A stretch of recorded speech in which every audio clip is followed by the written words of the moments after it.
Olá, shalom, boa noite, paz do Senhor Jesus, Deus te abençoe, Deus te guarde, Deus te proteja. Estamos iniciando mais um culto ao Senhor nosso Deus. Eu te convido a tomar a sua Bíblia no livro de Salmos, de número 27, um dos salmos mais lindos de toda a Bíblia. É o Salmo de Davi, número 27. O Senhor é a minha luz e a minha salvação, de quem terei medo? O Senhor é a fortaleza da minha vida, a quem temerei? Quando malfeitores me sobrevêm para me destruir, meus opressores e meus inimigos, eles é que tropeçam e caem. Ainda que um exército se acampe contra mim, não se atemorizará o meu coração. E se estourar contra a minha guerra, ainda assim terei confiança. Uma coisa peço ao Senhor e a buscarei, que eu possa morar na casa do Senhor por todos os dias da minha vida, para contemplar a beleza do Senhor e meditar no seu templo. Pois no dia da adversidade, Ele me ocultará no seu pavilhão. No recôndito do seu tabernáculo me acolherá, elevar-me-á sobre uma rocha. Agora será exaltada a minha cabeça acima dos inimigos que me cercam. No seu tabernáculo oferecerei sacrifício de júbilo, cantarei e salmodiarei ao Senhor. Ouve, Senhor, a minha voz, eu clamo, compadece-te de mim e responde-me. Ao meu coração me ocorre, buscai a minha presença. Buscarei, pois, Senhor, a tua presença. Não me esconda, Senhor, a tua face. Não rejeites com ira o teu servo. Tu és o meu auxílio. Não me recuses, nem me desampares, ó Deus da minha salvação.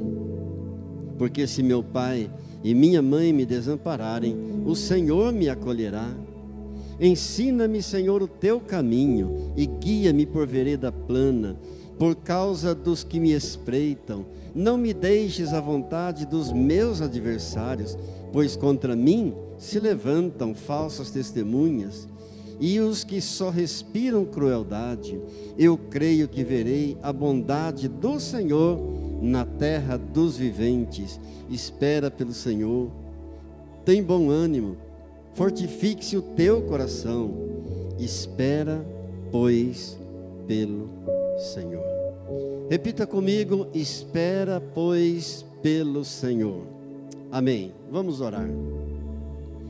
Querido Deus, querido Pai, a tua palavra nos diz, no 2º capítulo de Apocalipse, no verso 5, lembra-te de onde caíste e arrepende-te, e volte às práticas das primeiras obras. Senhor, nós nos arrependemos dos nossos pecados, nos lembramos de onde caímos nesta hora e pedimos, ó Deus, o teu perdão e a tua misericórdia. Queremos voltar, ó Deus, à prática das primeiras obras. Para isso, Senhor, nos ajude. Te louvamos por essa palavra que vamos meditar agora. Eu oro pedindo que o Senhor venha me ungir para pregar a tua palavra. O Senhor venha ungir a cada um dos meus irmãos, das minhas irmãs que estarão recebendo essa mensagem, Pai. Que possamos compreendê-la, e não apenas compreendê-la, mas colocá-la em prática nas nossas vidas, em nome de Jesus. Amém. Amém. O Senhor é a minha luz e a minha salvação. Somente Deus pode expulsar as trevas das nossas vidas. Somente Deus pode expulsar as trevas dos nossos lares. E para isso, Ele acendeu em nós a lâmpada da fé do seu amor. Ele colocou em nós a lâmpada da fé do seu amor. Eu quero pensar um pouquinho com você nesta noite sobre a nossa vida de oração. Como é que está a tua vida de oração? Você tem orado pouco e Deus tem respondido muito? Ou você tem orado muito e Deus tem respondido pouco? Amados, quando Deus não intervém, pensa comigo um pouco quando Deus não intervém na situação. Quantas vezes dizemos só Deus na causa, só Deus nesse negócio, só Jesus na causa. Mas e quando Deus não intervém? Quando parece que Deus cruzou os braços. Evidentemente que Deus, nosso Deus, não cruza os braços nunca. Nós sabemos que Deus não cruza os braços, mas eventualmente parece que Deus cruzou os braços. Já aconteceu isso com você alguma vez? Você estar numa situação de perigo, numa circunstância terrível, aí você ora para Deus, e você fica esperando a resposta de Deus, você precisa de uma resposta de Deus, mas ela não vem. Parece que Deus não ouviu a tua oração, parece que Deus não viu a tua situação, não viu o teu problema. Certa vez alguém disse: pastor, lá na minha casa, parece que a laje da minha casa não é laje. Parece que o teto da minha casa é de bronze. Por quê? Não, porque eu oro e parece que a oração não passa do teto, não sobe. Como crer em Deus quando eu não vejo a manifestação sobrenatural dele na minha vida?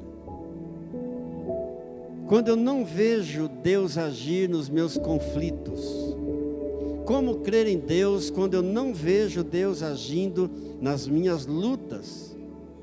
Como acreditar na minha religião cristã? Como acreditar no meu cristianismo quando a bênção não vem? Quando a cura não chega? Quando não vejo respostas às minhas orações? Amados, saibam de uma coisa, grave bem isso: é na hora da crise que nós conhecemos quem realmente nós somos. Entendeu? É na hora da crise, na hora da luta, é na hora da adversidade que você vai ficar conhecendo quem realmente você é. O que realmente está dentro de nós, nós só vamos descobrir na hora da adversidade. Quer conhecer alguém? Quer conhecer bem uma pessoa? Olhe para ela no momento que ela estiver na crise. Olhe bem para ela quando estiver passando uma situação de adversidade. E é bom a gente saber que a crise é preciso. Parece estranho, mas a crise é uma necessidade. Porque normalmente, o que é que nós esperamos de Deus na hora da crise? Esperamos que Ele intervenha. Lógico, todo mundo espera uma intervenção de Deus no momento da crise, que Deus satisfaça o desejo do nosso coração. É o que todos nós esperamos na hora da crise. E então todos nós nos voltamos para nós, nos voltamos para a nossa vida, nos voltamos para a nossa família, nos voltamos para os nossos bens, nos voltamos para a nossa saúde, nos voltamos para a nossa igreja. E é aí que nós esperamos o agir de Deus. É aí, nesse lugar, que nós estamos precisando de uma bênção de um milagre de Deus e ficamos esperando. Mas nós precisamos lembrar, e às vezes esquecemos disso, precisamos compreender bem que Deus é maior do que nós. Diga comigo, não é o servo maior que o Senhor. Precisamos lembrar sempre isso. Deus é maior que nós. O projeto de Deus é maior do que o nosso projeto pessoal. Lembra sempre disso. O teu projeto pessoal, tudo aquilo que você almejou, escreveu, desenhou, pediu, orou, tudo isso é infinitamente menor do que o projeto de Deus para a tua vida. Louvado seja Deus. Quando nós ouvimos os sermões nas igrejas, os sermões na televisão, na internet, geralmente nós ouvimos intervenções poderosas de Deus. São sermões a respeito de um agir sobrenatural de Deus, onde Deus interveio de uma forma sobrenatural. Nada errado nisso. Quando olhamos para a Bíblia, nós vemos tantas situações em que Deus agiu no seu sobrenatural, Deus interveio de forma milagrosa. Deus fechou a boca dos leões, Deus abriu o caminho do mar, Deus abriu o caminho no mar, Deus abriu caminho no rio, Deus destruiu muros fortes de cidades grandes, Deus derrubou gigantes, Deus fez o sol parar, Deus deu vista a cegos, Deus curou muitos leprosos, Deus ressuscitou muitos mortos. E quando Deus intervém, o nome dele é exaltado. Toda vez que Deus intervém, o nome dele é glorificado, o nome dele é elevado, ele é tremendamente glorificado. Há 32 anos atrás, quando minha segunda filha, Carol, nasceu, ela foi desenganada pelos médicos. Depois de muitos dias na UTI, era um bebê recém-nascida, e os médicos me disseram: olha, pai, se o senhor quiser, pode levar sua filha, não há mais o que fazer, ela já está morrendo, nós fizemos tudo o que podíamos fazer, e não há mais o que fazer.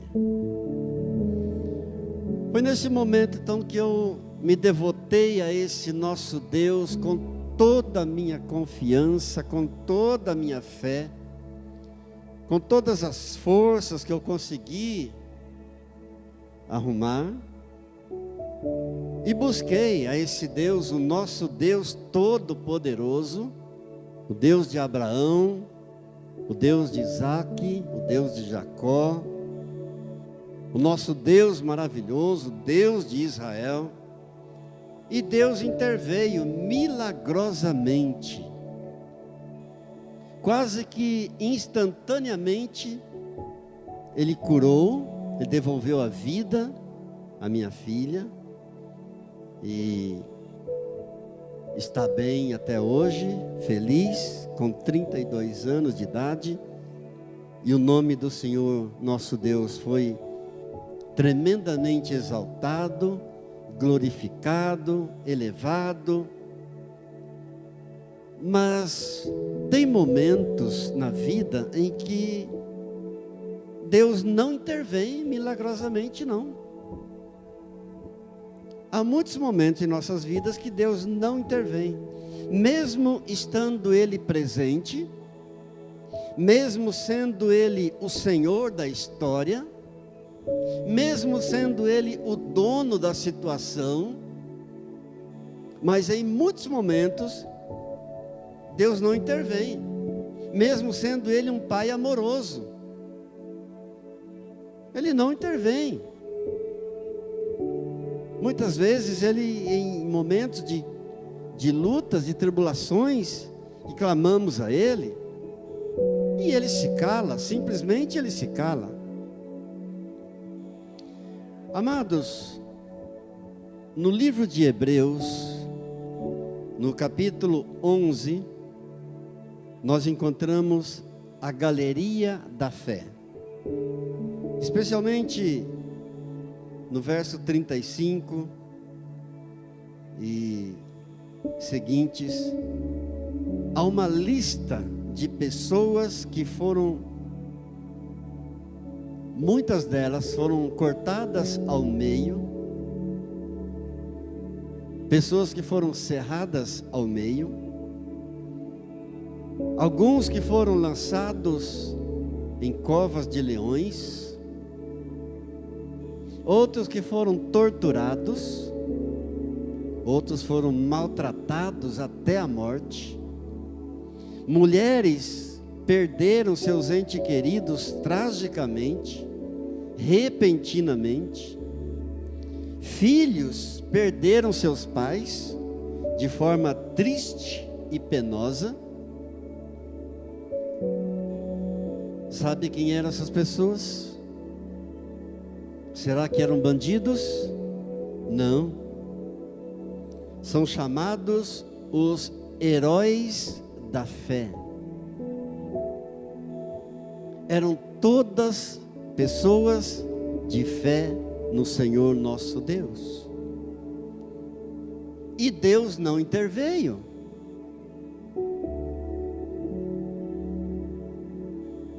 Pense um pouco comigo sobre a missão da igreja aqui na terra. E quando eu digo a missão da igreja, eu estou me referindo à nossa missão. Nós somos a igreja do Senhor na terra. Pense um pouco na nossa missão. Qual é a missão da igreja? Qual é a nossa missão aqui na terra? Proclamar. Proclamar aquilo que o Senhor Jesus nos ordenou em Mateus capítulo 28, nos versos 19 e 20.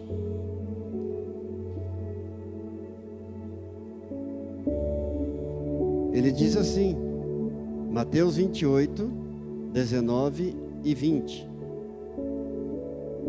Ide, portanto, fazei discípulos de todas as nações, batizando-os em nome do Pai, do Filho e do Espírito Santo, ensinando-os a guardar todas as coisas que vos tenho ordenado.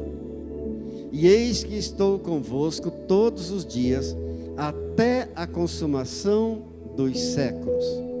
Essa é uma das promessas mais lindas que nós encontramos na palavra de Deus.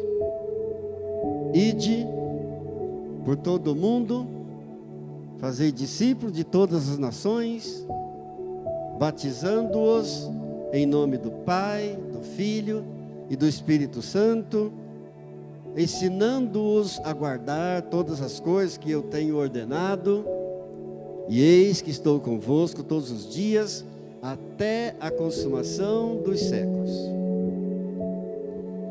É o tão conhecido ide do Senhor Jesus. E o ide, essa ordem do Senhor Jesus, não significa que nós temos que ir para longe. Não significa fazer as malas e sair pelo mundo afora. De repente, nosso vizinho do nosso lado está precisando ouvir o Evangelho.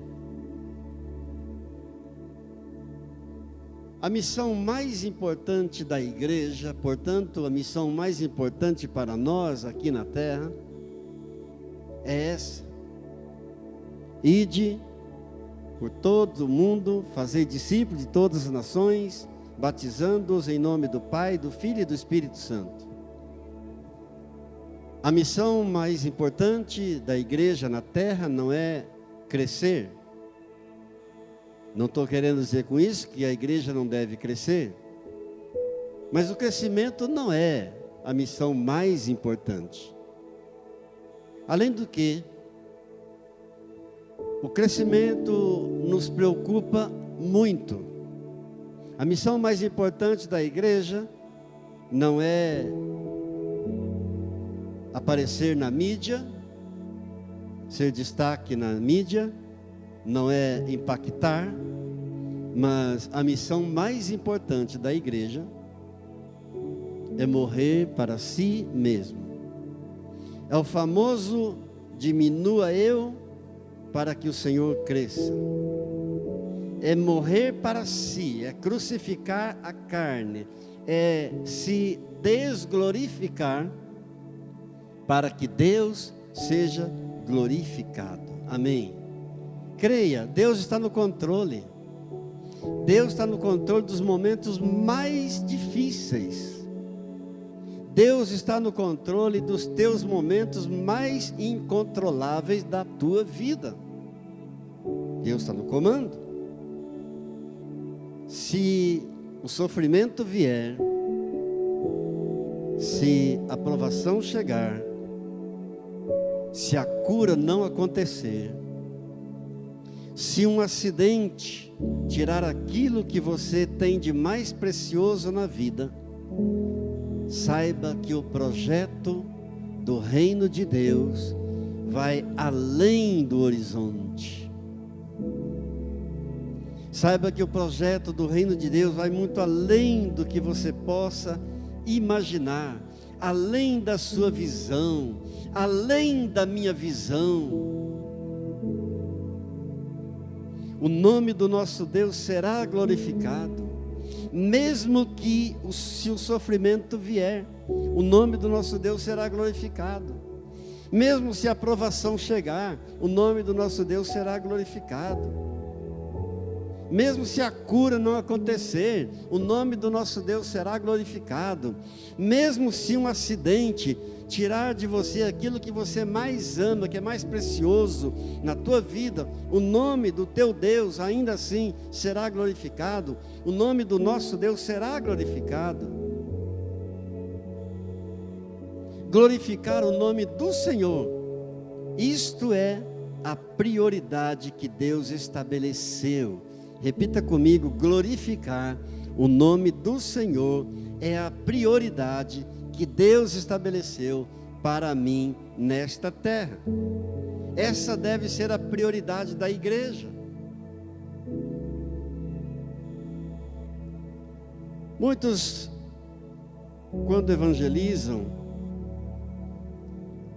muitas vezes dizem ao incrédulo: venha para a igreja buscar a tua bênção. Não tem nada de errado nisso, mas o problema é que nós não preparamos as pessoas para as adversidades. Nós não as preparamos para as lutas. E se a bênção não vier? Aliás, eu creio que um grande número de pessoas que eram da igreja e afastaram, desviaram dos caminhos do Senhor, foi porque de alguma forma elas foram enganadas. Disseram para elas: vem para a igreja, vem seguir Jesus, e você nunca mais terá problemas na vida. Teus problemas acabarão, todos eles de uma vez.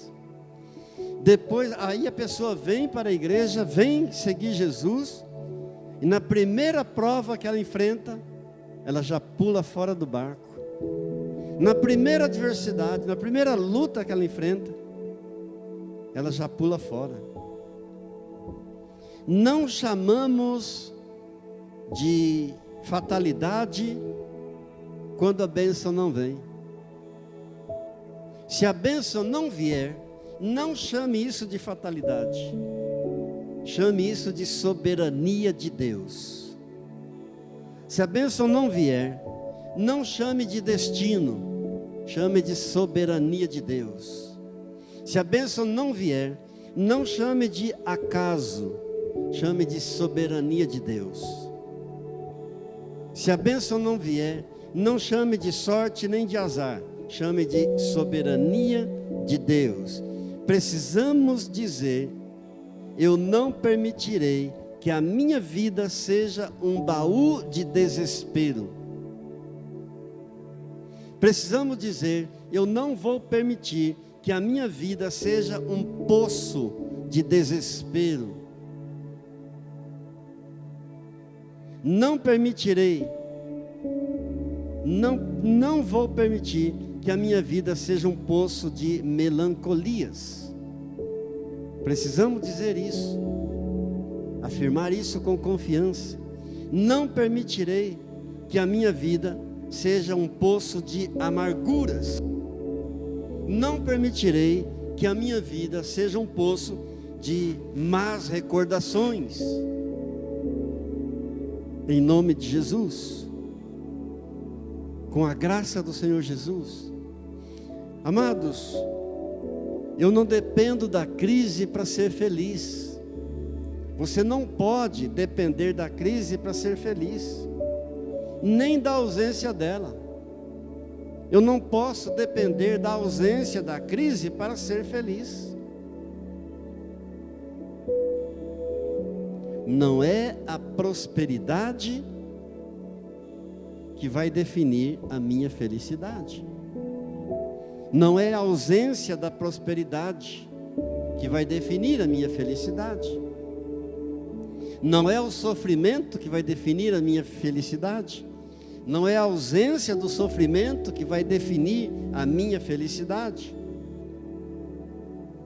Gosto muito dessa palavra do profeta Miqueias no capítulo 7, no verso 7, quando ele diz assim: quanto a mim, eu esperarei no Senhor. Glória a Deus. Repita comigo, por favor. Quanto a mim, eu esperarei no Senhor. Lembra do Salmo 27, que nós iniciamos esse culto com a leitura do Salmo 27? Ainda que um exército se acampe contra mim, não se atemorizará o meu coração. Se estourar contra a minha guerra, ainda assim terei confiança. Ou seja, Davi está dizendo: eu não permitirei que o meu coração seja um poço de medo. Ainda que um exército se acampe contra mim, não se atemorizará o meu coração. Ainda que se estourar contra mim a guerra, ainda assim eu terei confiança. Eu esperarei no Senhor. Quanto a mim, esperarei no Senhor. Mas nós temos um exemplo maravilhoso, muito conhecido de todos na Bíblia, onde Deus não interveio em uma situação. Na vida de Davi, na vida do rei Davi, em um momento de grande tribulação, de uma situação terrível em que ele estava vivendo, e ele clamou a Deus, e Deus não interveio. Eu quero ler apenas alguns versículos dessa passagem, para você entender bem. Está em 2 Samuel,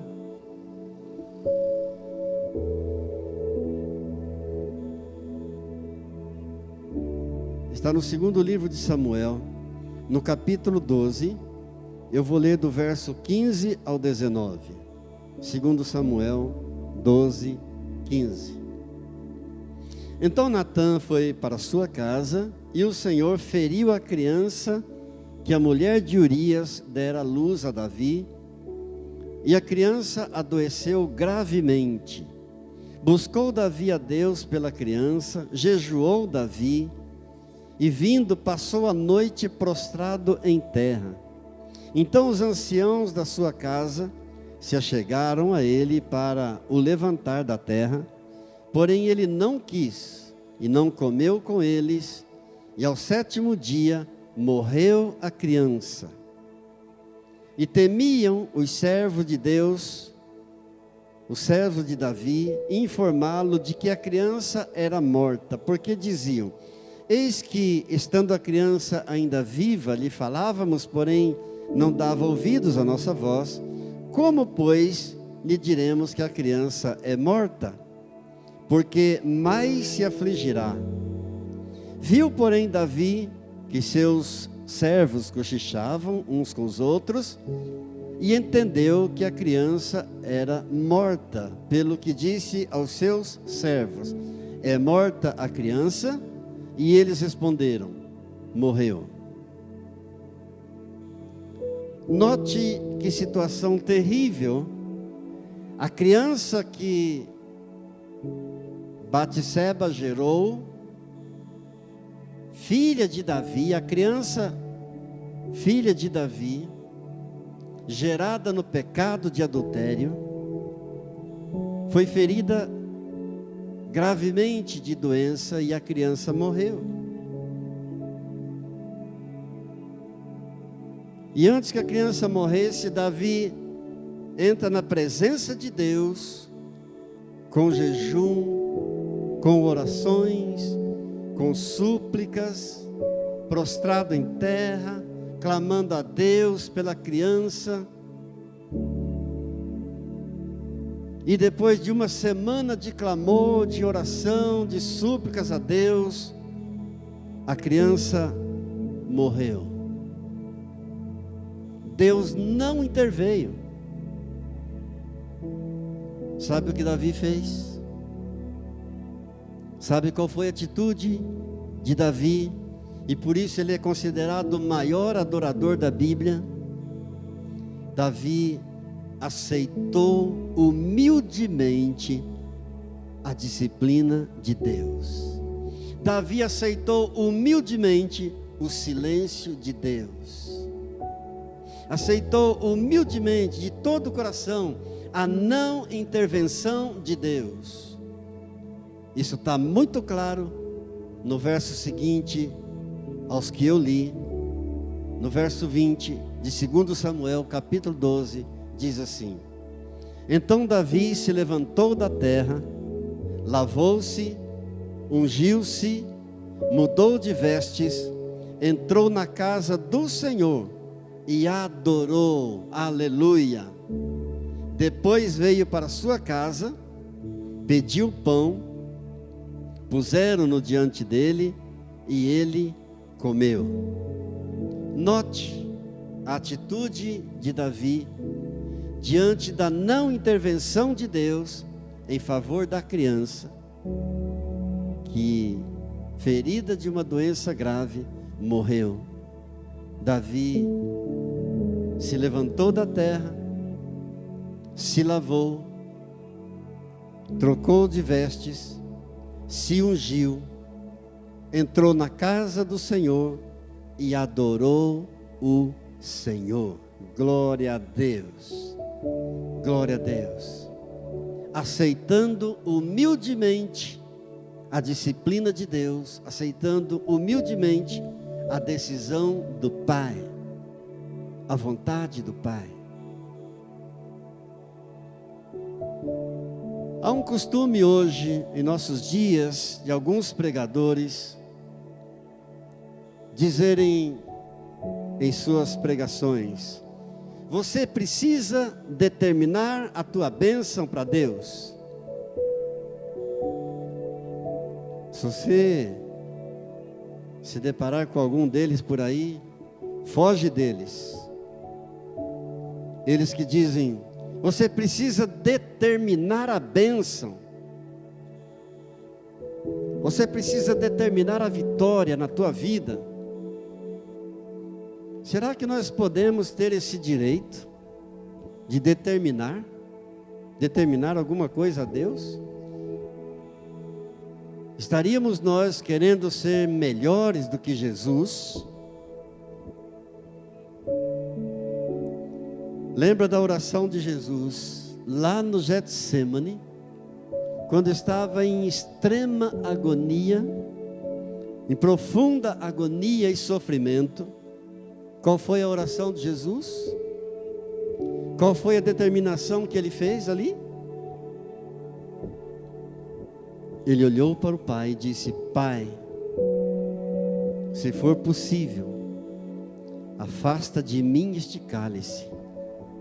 Contudo, Pai, que não seja feita a minha vontade, senão a tua vontade, ó Pai.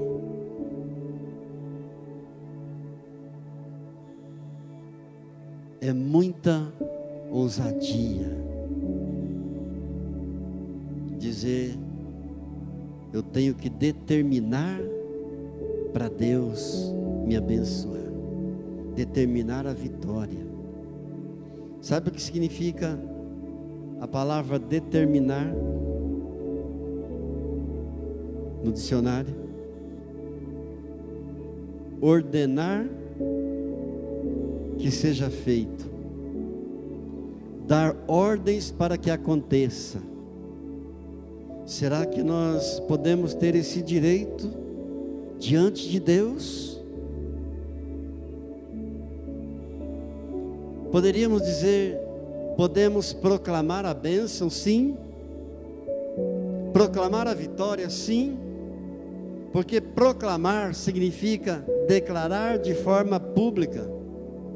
Proclamar significa anunciar, divulgar, aclamar a bênção, aclamar a vitória, celebrar a bênção, exaltar a bênção, exaltar a vitória. Mas não determinar, não tem nada a ver com determinar. Podemos dizer profetizar a bênção? Sim. Podemos profetizar, todos nós. Podemos e devemos profetizar. Profetizar significa antever. Profetizar significa anunciar, pressentir, prever. Então eu posso pressentir a bênção, prever a bênção, anunciar a bênção. Mas isso não tem nada a ver com determinar, porque determinar significa dar uma ordem para que aconteça. E nesse momento, então, a pessoa esquece que Deus é que é o Senhor e nós somos os servos. Será que alguém já fez uma oração agradecendo a Deus por Deus não ter respondido às suas orações? Meu Deus, muito obrigado por não responderes as minhas orações. Será que alguém já orou dessa maneira? Muitas passagens nós encontramos na Bíblia que nos mostram claramente que em muitas situações o silêncio de Deus foi a melhor resposta. Nós encontramos isso em muitas passagens bíblicas, em muitas situações problemáticas, de crises, de adversidades. O silêncio de Deus foi a melhor resposta para as orações de alguém. Em outros casos também ainda vemos que a resposta de Deus não foi o melhor para quem pediu. Entendeu? Em muitos casos, a pessoa pediu, orou e Deus não respondeu. E foi o melhor que aconteceu. Em muitos casos, a pessoa orou, clamou, pediu, Deus respondeu, mas não foi o melhor para aquela pessoa. Amados, Deus responde nossas orações de 3 maneiras. Deus responde nossas orações dizendo sim. Deus responde nossas orações dizendo não. E Deus responde nossas orações dizendo: espera um pouco, ainda não é chegado o tempo. Amém? Deus pode responder as tuas orações de 3 maneiras: ou sim, ou não, ou espere. Ele é quem sabe, Ele é que é Senhor, e somente Ele é Senhor, somente Ele sabe todas as coisas, somente Ele pode te dar a bênção, somente Ele pode te dar a vitória, somente Ele pode abrir os teus caminhos, somente Ele pode remover as trevas da tua vida, somente Ele pode te curar, somente Ele pode te salvar. Só Ele é o Senhor, só Ele é onisciente, somente Ele é onipresente, somente Ele é onipotente, ou seja, somente Deus sabe todas as coisas, somente Deus está presente em todos os lugares, somente Deus tem todo o poder. Amém. Glórias a Deus. Glórias a Deus. Mas eu gostaria de encerrar essa nossa reflexão observando com você a mais terrível oração não respondida por Deus. A mais chocante de todas as orações não respondida por Deus. Em toda a história da humanidade, a oração mais chocante que Deus não respondeu foi a oração de seu Filho amado Cristo Jesus, quando estava agonizando na cruz do Calvário, descrita para nós em Mateus, Evangelho de Mateus, capítulo 27, verso 46. E ali a palavra de Deus diz que o Senhor Jesus clamou em voz alta, por volta da hora 9, ou seja, por volta das 3 horas da tarde, daquela sexta-feira da paixão, da sexta-feira da agonia. E Jesus clamou ali na cruz, agonizando, clamou em voz alta: Eloi, Eloi, lama sabachthani, que quer dizer: meu Deus, por que me desamparaste? Sabe qual foi a resposta de Deus? Nenhuma. O céu fez silêncio nesta hora, o mundo fez silêncio. Foi a oração mais chocante não respondida por Deus. Esta foi a oração mais terrível de toda a história da humanidade, não respondida por Deus. E você poderia estar me perguntando: pastor, por que é que Deus não respondeu? Deus não respondeu, e Deus não podia responder, porque naquele momento o meu pecado e o teu pecado e o pecado da humanidade inteira pesava sobre os ombros do Senhor Jesus, ali naquela cruz, rude cruz, terrível, rude cruz. Por isso amo aquele hino que diz: levarei sempre a mensagem da cruz.